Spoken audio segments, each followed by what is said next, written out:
小学生最近超喜欢的植物大战僵尸盲盒，有人竟从里面拆出来了虚拟对战卡，手机一扫就能对战。更厉害的是，里面竟然还有黄金版玉米加农炮，一般人都拆不到。 什么黄金版的玉米加农炮？我跟你们说呀，我家的小外甥小屁可是最喜欢《植物大战僵尸》里面的玉米加农炮了。我要是能给他送一个黄金版的玉米加农炮，那绝对比收到1000块钱的红包都开心。全部买回来了，整整一大箱。老板可是这次给我详细的介绍了一遍，这里面啊可是有12种款式，即使是黄金版的加农炮，那也只是普通款。除了这些之外啊，还有4个隐藏款，只有抽中这4个隐藏款的，那才是欧皇。除了这些手办模型之外呢，还有一些特殊的对战卡片，每一包都不一样，据说是可以进行虚拟对战的。来，今天我们就来给他拆箱。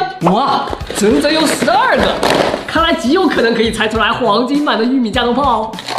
看不出来里面到底有什么，里面还有一张卡 SSR 卡，失落发掘者僵尸，伤害6600，防御7500，它背后还有个2维码，看来是可以扫码对战的。然后我们看一下这里面藏的是什么。 一个太阳花的发射器，看来它是我们的太阳花，没问题了吧？是一个可爱的豌豆射手。你的炮去哪儿了？发射了。接下来我们再看第2盒，希望这次啊可以抽到一个植物的卡片，然后我们就可以和刚才的僵尸进行虚拟对战了。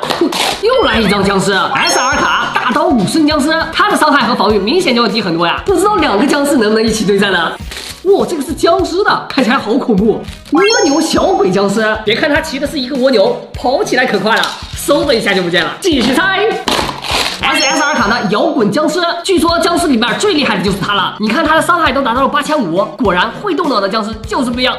哟，这个小僵尸好像骑了一个飞艇，走你！哇，还有这么多没有拆呢，我们赶紧加快速度。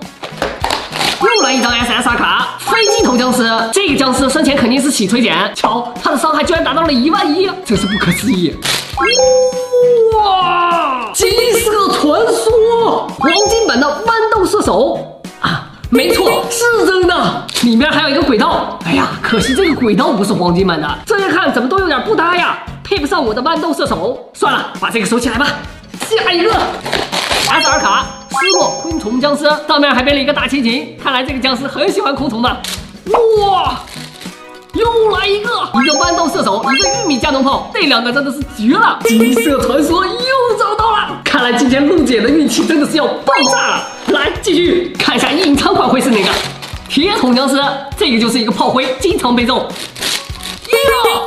我的天哪！银色版的蜗牛小僵尸，瞧这质感太棒了！哇，今天真的是欧气到家了！这应该就是老板所说的隐藏款吧？哇塞，果然比金色的还漂亮！趁热打铁，赶紧的！哇，终于找到一个植物鳄梨，听名字应该就是长着鳄鱼的梨吧？这到底是植物还是动物啊？继续。 玉米加农炮，普通款的，继续。哇，这个应该是放牛娃僵尸吧？西部牛仔的造型，看起来还挺潮的。哇，银色的飞体僵尸，在这个图里面呢，我们也没找到，好像也不是隐藏款，估计应该是隐藏中的隐藏吧。这个造型也太帅了吧！没想到这里面还有特别款呀，这可有的猜了。哟，来了一个植物 SSR 卡，能量花，坦克玉米加农炮，它的下面都安装了履带，攻击力一定强。 怎么还有香蕉呢？一会儿我们就用它来打僵尸博士。椰子加农炮，这个小辫子真可爱，还是5星的。倒数第2个，考古学家 SSR 卡，原来是个萝卜炮，上面放着4个小萝卜，就是不能发射。一个搬运工，最后居然不是隐藏款，是一个僵尸博士，下面好像是一个坦克。这4个隐藏款我们应该已经凑齐了。接下来呢，我们就从这些卡片里面挑选出最强的僵尸和最强的植物，来一场轰轰烈烈的世纪大对决。鳄梨对阵飞机头僵尸，你们猜谁会赢？